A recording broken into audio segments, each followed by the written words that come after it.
Welcome back to Two Sports Overtime with your WDTN team of Kayler Smith and Joey Deberardino.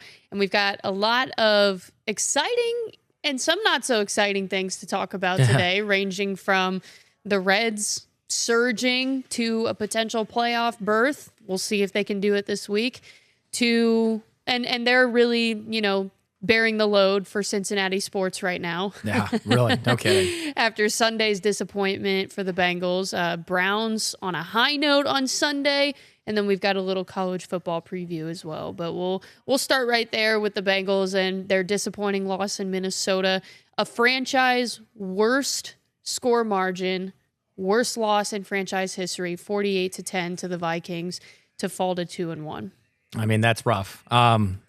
Who would have thought? I mean, if you would have told me, middle to late September, that Joe Burrow would be almost done for the year, the Bengals would have gotten blown out that bad in week 3, and that we'd be eventually here talking about the Reds in the playoff race, probably wouldn't have believed you. So it's just... And what we're going to talk about with the Browns in a little bit, too. yeah, exactly.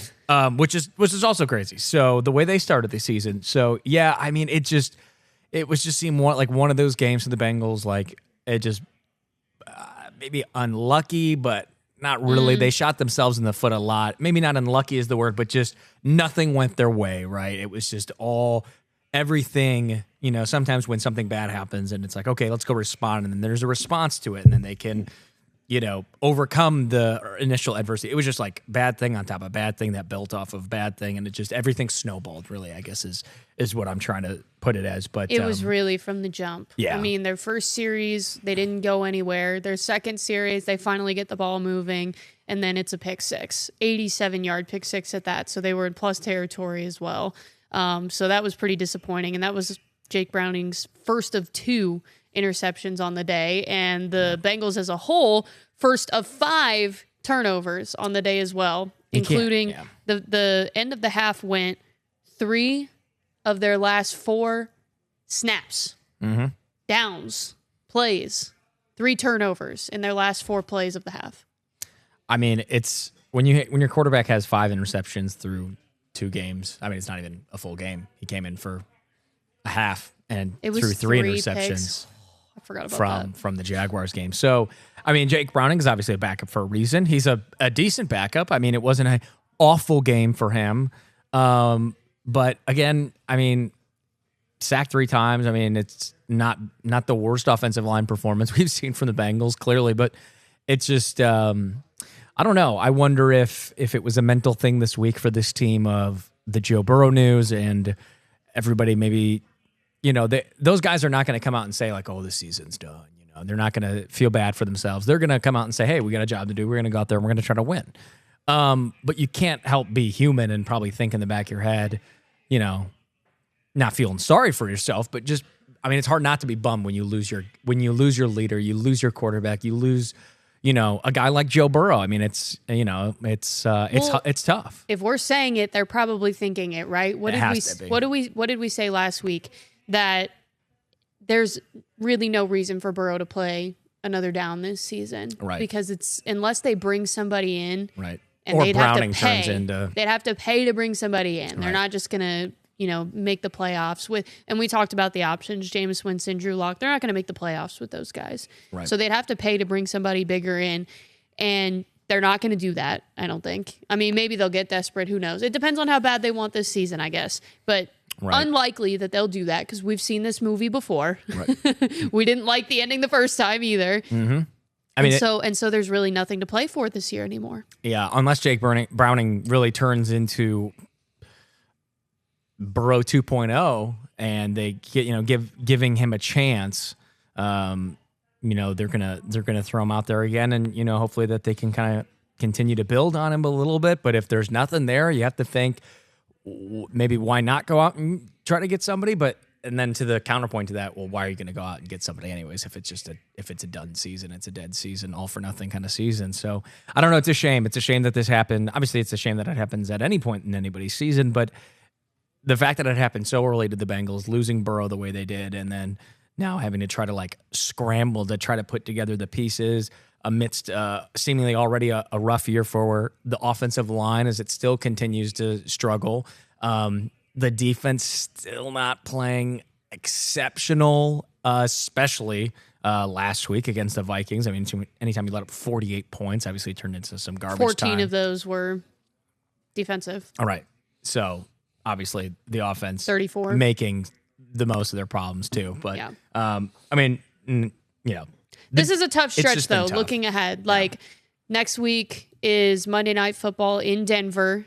Mile High Stadium, never an easy place to play in general. The Broncos are also coming off a loss, so I would think that at the strength that they're at, they're going to try to come out and course correct as well. After that, they've got the Lions at home. That's not going to be an easy one either. No. After that, they're on the road at the Packers. I mean, we're looking at 2-3 quickly, or 2-4 quickly. Yeah, here. I would be amazed if they pulled out a win in the next, more than one win, I should say, Yeah. in the next four games. You think the Steelers are combined in that as well? I'm including the Steelers. I think Yeah. that could be a very possible loss at home. Divisional games, we've seen how Yeah. the Bengals struggle in those divisional games, and now you don't have Burrow. And I mean, yeah, it's a night game at Paycor. Also, they're not but- running the ball either. Like, No, Chase Brown hasn't been factored in a ton at all, and he's a great back in this league. It just the play calling has been interesting. I mean, Zach Taylor said they're going to kind of stick to their guns. They're not going to change anything. The fact that it's Burrow or it's Browning instead of Burrow, but it almost feels like you kind of have to, right? You don't have one of the best quarterbacks in the league there anymore. I mean, you have to run can't your run offense. an offense like you have a Right. top 3 quarterback still under center. Right. And if he's not getting the protection, in pass situations still from the offensive line, it just makes it really difficult. So it's really hard to predict what this rest of the season holds for the Bengals. I mean, they could surprise us. I would love to be wrong, and I would never have thought going into this year at this point in the season, like looking at the schedule and seeing a lot of L's now instead of a lot of, wins. Do you want to go down the line? Yeah, let's go down the line. All right. Well, you go Monday- first, make your pick for each one, and then Monday Night Football, Broncos. I agree with that. L. Sunday, October 5th, Lions. Sorry, the font's small. 5. Yep. Lions. Yep. L. Week 6 at the Packers. Loss. L. Week 7 hosting the Steelers. I'll give them that one. So it's 3-1. I know. But did you see what the Steelers did this weekend? So it's a toss-up. It is a toss-up. Sunday, week 8 I'll give them a win against there, the Jets. I'll give them a win there. But I don't think they're gonna win back to back. I almost think they're going to lose to the Bears now. That's what I'm saying. The way Caleb Williams looked on Sunday. I agree. Week 9, hosting the Bears. I'll give that to the Bears. Yeah. Week 11, bye, dub. Week 11 Yeah. at the Steelers, loss. Hosting the Patriots. That's such They a lost toss-up, last too. year. They lost last year at home to the Patriots. And So May is. we'll say we'll give them a looking win okay. there. Give them a win So again. And we're yeah, at 5-3, 5 losses, 3 wins. At the Ravens. That's 6. At the Bills. Hosting the Ravens. I could see that game being like one they win crazy. Just At the Dolphins. That's a toss up. I don't know who the Dolphins are this year. You know. can't tell. Sunday Night Football, Week 16. Could be Burrow's return. Could be Burrow's return. So we've got 8 losses. I'll give them a 4th win there. Hosting the Cardinals. Oof. Again, just...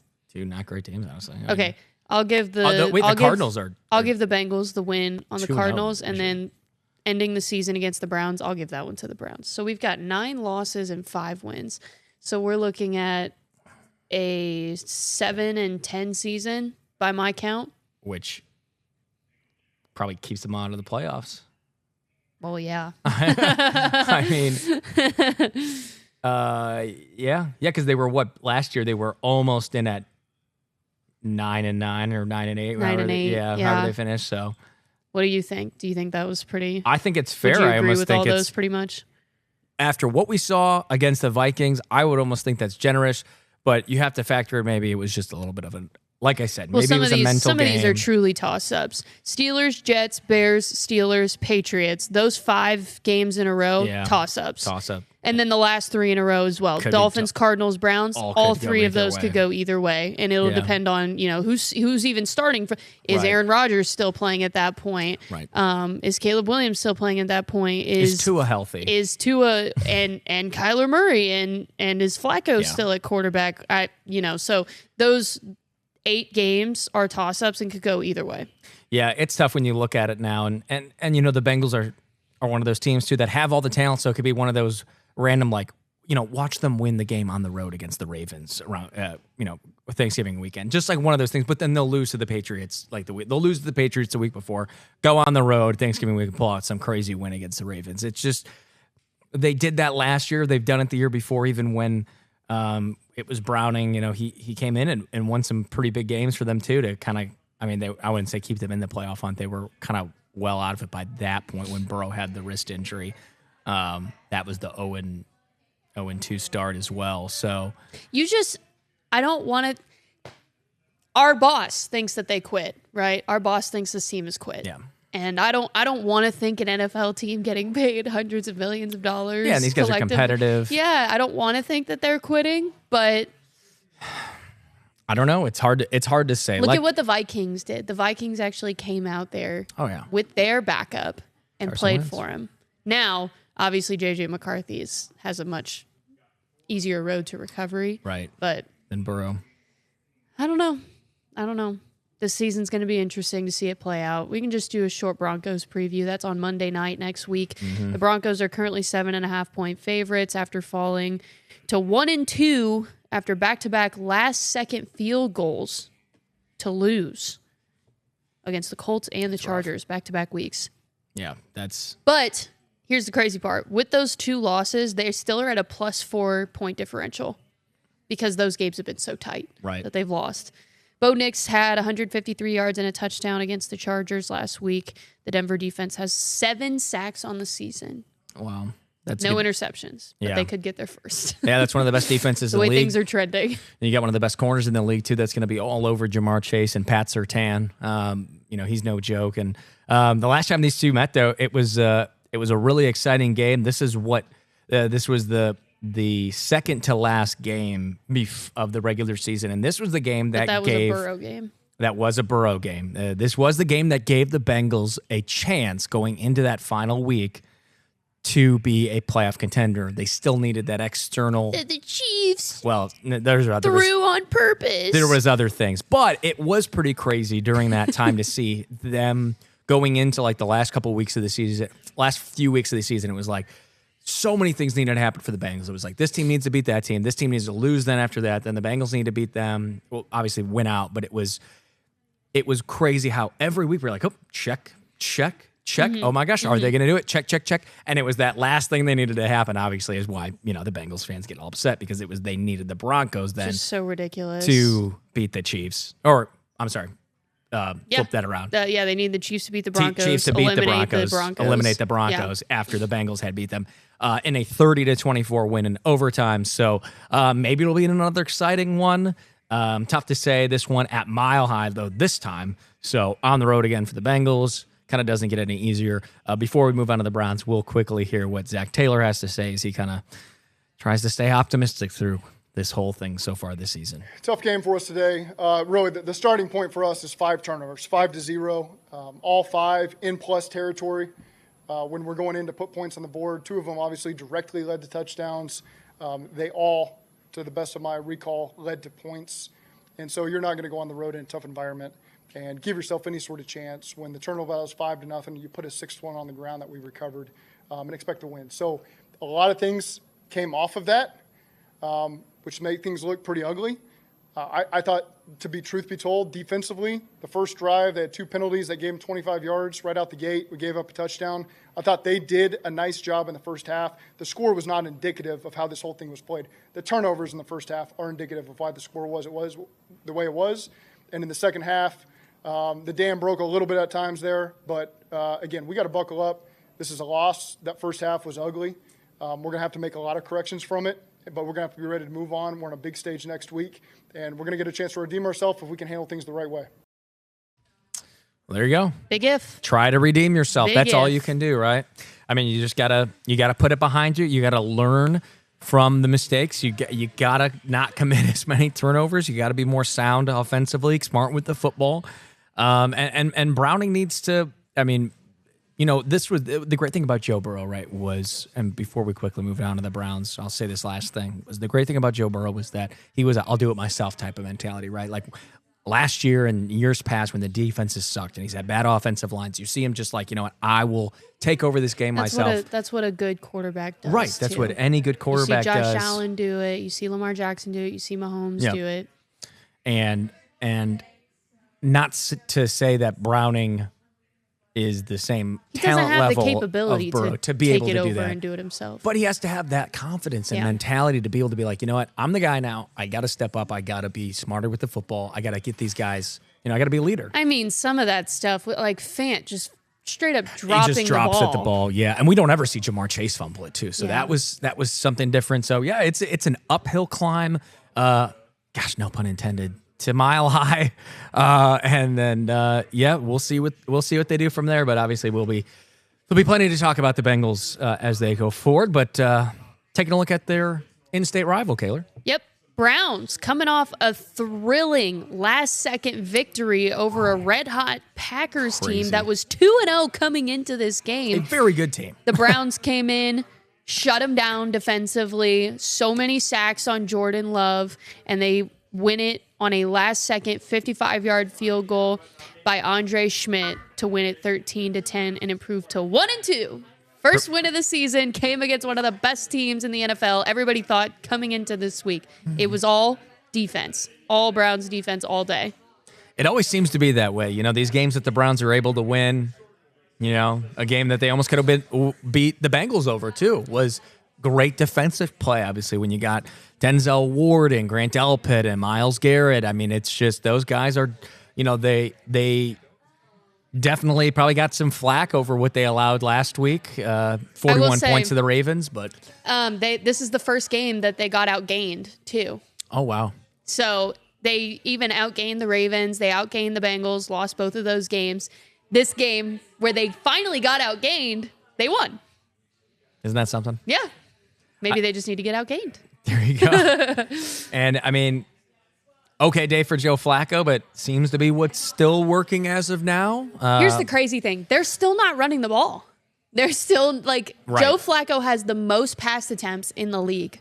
And 36 attempts last week is a lot. He has 126 attempts in 3 games. I think he had 45 yesterday. Yeah. It was nice to see Quinshon Judkins get going, though, finally, after his off the field spat, now that he's finally in the rotation, and he's supposed to be their premier back. I mean, that's why they drafted him, the former Buckeye. 18 carries, 94 yards and a touchdown. So 18 carries, I mean, they're feeding him. On the other side, Josh Jacobs, their premier back, 16 carries and just 30 yards that Browns defense held him to. But in terms of the carries, rate, you see that, okay, maybe they're going to start giving Quinshon, the ball more and lean into that run game so that it's not just all on Joe Flacco and all on, David Njoku and Jerry Jeudy and, the rest of the air attack crew to get things done for the Browns. But, yeah, I mean, an incredible win. Drew Smythes kind of was getting basically booed off the Schmidt, thank you. Yeah.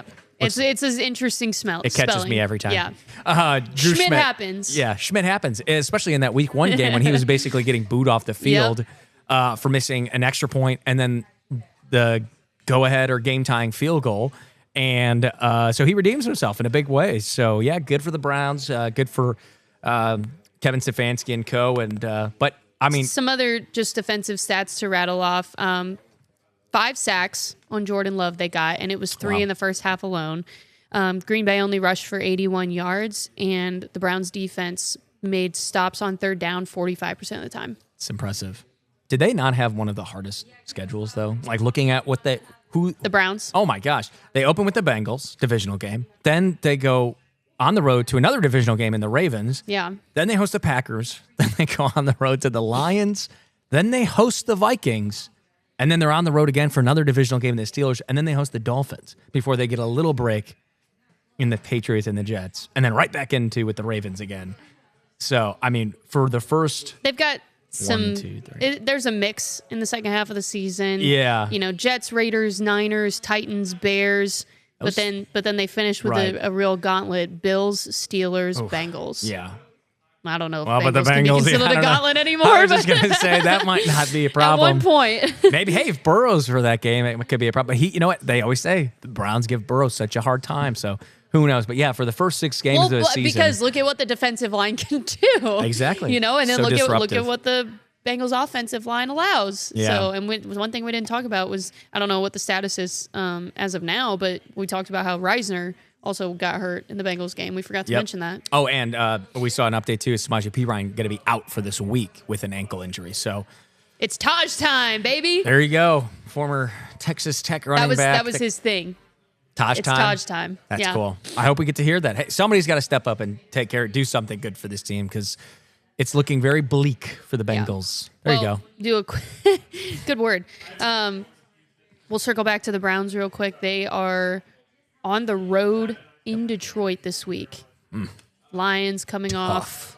Lions, gritty team from Detroit. Wait, I know that they beat the Bears. Dismantled but, yeah, okay. the Bears. Oh, that's right. Their Okay, former so offensive coordinator. as of this taping, on Monday, the Lions have not played yet this week. They've got the Monday night game. That's what I was looking for. Against the Ravens. Oh, gosh. That's a big one. Yeah, So, going to be tough. Got to stop Derrick Henry. He's just going to run all over that Lions defense. so anyways, Sorry, the inner fan is coming out.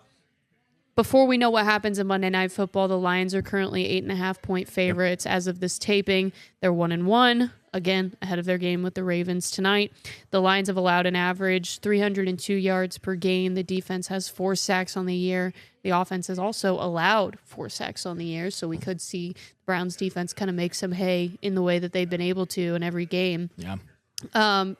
The question I have posed, it seems like we always have a question about the Browns quarterbacks every week in this show, but I think it's valid. Continue to roll with Flacco.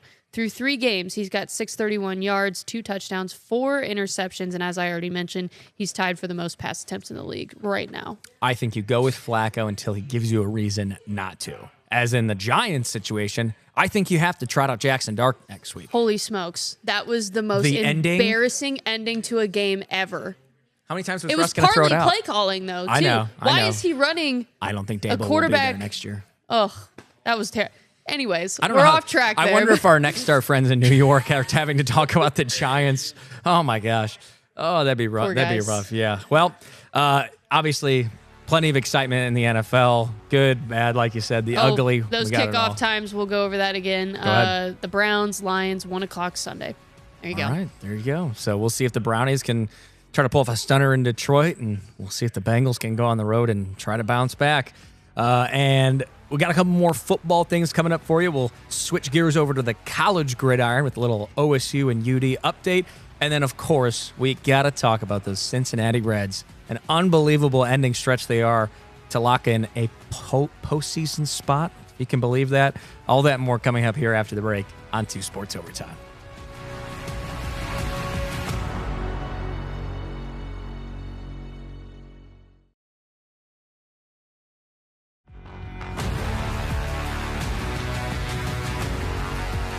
Welcome back to 2 Sports Overtime. We'll just run through some of these headlines real quick on the college football front because there's not a ton to talk about. Ohio State remained at the number 1 spot in the AP poll for the 4th week in a row. They were just idle this week. They were off bye week.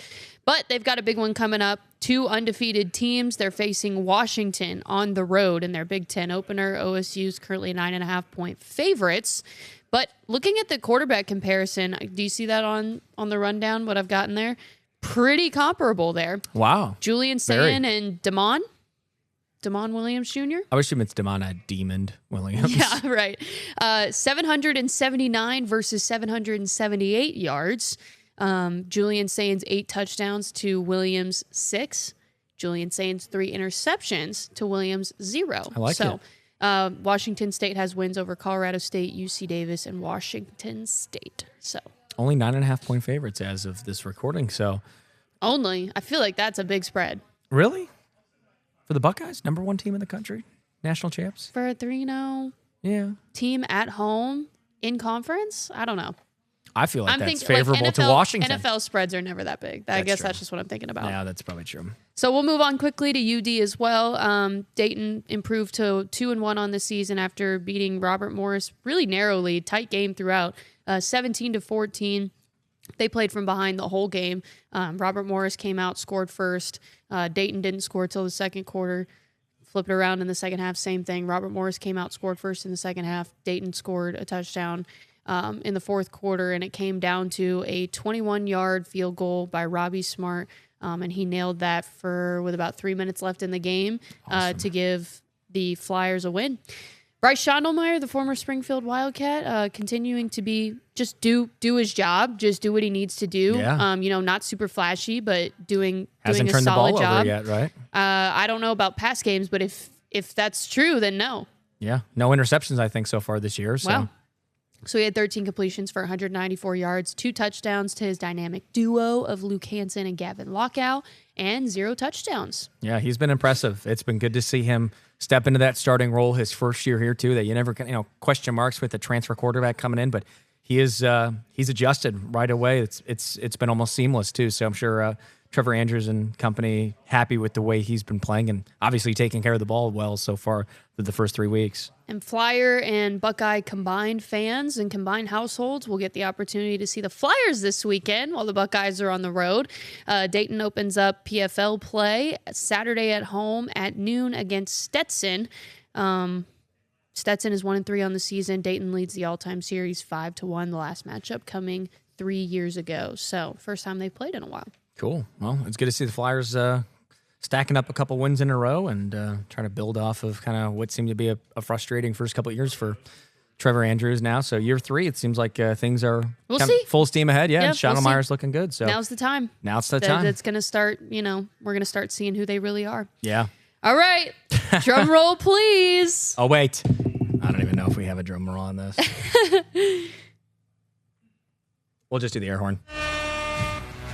Oh, well, there you go. Burr, burr, burr, burr, burr. The music was still going.